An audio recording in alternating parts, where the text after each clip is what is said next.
Social Resistance, written by Khatzumoto, posted in January of 2010. Quote, "When a resolute young fellow steps up to the great bully, the world, and takes him boldly by the beard, he is often surprised to find that it comes off in his hand, and that it was only tied on to scare away the timid adventurers." Ralph Waldo Emerson. Or so I'm told, because you never quite know with these internet quotes, do you? End quote. In life, oftentimes, the real choice isn't between success and popularity, but between success and immediate popularity. It's a toughie. Tougher, in fact, than the actual success path. A day of worry is more exhausting than a day of work, and all that, which is both good and bad, depending on how you look at it, haha. To me, that's the real meaning of delayed gratification, the lonely gap between when the old social grouping rejects you and you're again gratified by the acceptance of some new group. I think we all have the power to establish and maintain good habits, but when threatened with the withdrawal of the camaraderie, admiration, and love of our peers, that's the real fork in the path. That's where we make or don't make ourselves. I imagine it's where people who did keep on keeping on came the closest to cracking. We can console ourselves with the knowledge that real camaraderie wouldn't have turned sour so easily, although that can feel quite hollow in the face of what seems to be the end of the world. And it is the end of a world, it's just not the world. Maybe all the noise that adults make about teenagers and peer pressure is really adults projecting their own challenges with social resistance. Who knows? Anyway, enough psychobabble from me. I really don't know what I'm talking about. My point is, you can either insulate yourself from or completely break through social resistance. Then you're well on your way to becoming unstoppable, for good or ill.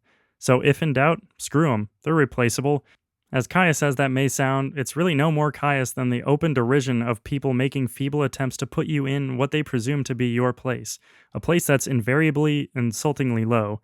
If anything, breaking social resistance is an act of charity, an act of love for at least one person. You. Which is more love than your would-be detractors are showing anyone at the moment in question. Social resistance is almost like a prank. I'm speaking purely in a metaphorical sense, but it does seem as though it's all this sort of Zen-like episode of Punk'd on a massive scale, and the joke is on you. Punk'd isn't really the most apropos comparison. I was just feeling nostalgic about that show. What I mean is this, it's almost as though social resistance is difficult seeming and difficult looking by design, because once you can ignore, deflect, or otherwise transcend social resistance, everything is, relatively speaking, a walk in the cake. Maybe mental state alters behavior, and behavior alters mental state. And maybe the behavior of rejecting social resistance has profound effects on one's mental state, and maybe these effects bleed into other areas and help us be more effective. And maybe that's why we sometimes overesteem celebrities and other people who have succeeded in one field. Since experts can seem superhumanly good, we assume that they're all-around superhumans. I remember one time, writing out for an English friend, some of the various alternatives of the sword character. And she went, "You see, I could never be able to do that. You must be magically talented." And it was kind of mini heartbreaking because my intent had been to prove that any fool can learn kanji, not that I knew kanji. Daniel Coyle of Das Le L The Talent Code calls this the HSE/holy crap effect. Social resistance is like a matte painting of a formidable fence separating the worlds of those who do succeed, in many senses, and those who don't. Once you realize the fence is fake, you simply walk off the set of the little Truman Show that had been going on and, oh crap, another pop culture reference. Thereafter, you may not become instantly unstoppable, but it will certainly take a heck of a lot more to phase you. By the way, hekova sounds Slavic if you read it a certain way. So, it can pay to be a bit detached and solipsitic about it all. Like when your friends tell you about their drama and all you can do is laugh. You care for your friends, you're just not taken in by the drama because you have the mental removal to watch it as farce. That kind of bemused detachment can be a great asset, and people may call you on it and get upset at your lack of emotional abandon, but more detachment will probably solve that as well. The funny thing is, though, all of these ideas can be used to justify anything, good or bad. Then again, trains can be used for suicide, but we're not outlawing them anytime soon. AJATT is often described as cultish, and it is, because I have carefully laid plans to whisk you all away to a compound in South America where we can watch anime and drink colored sugar water. But really, what it is that many paths, religious or secular, requiring significant investments of self, time, and resources, are likely to, at some point, bring one into some level of conflict with common behaviors and levels of self-management that are considered normal. Case in point, one or two of my Japanese friends sometimes make fun of me learning Chinese, yet these same kids, the same ones doing the mocking, also wish they knew Chinese, and even make half-hearted attempts, book purchases, in that general direction. Whenever we're geeking out by my bookshelf and things go quiet for a while and the dust settles, they invariably sigh something we might loosely translate as, "Dog, yo, I want to know me some of that Chinese."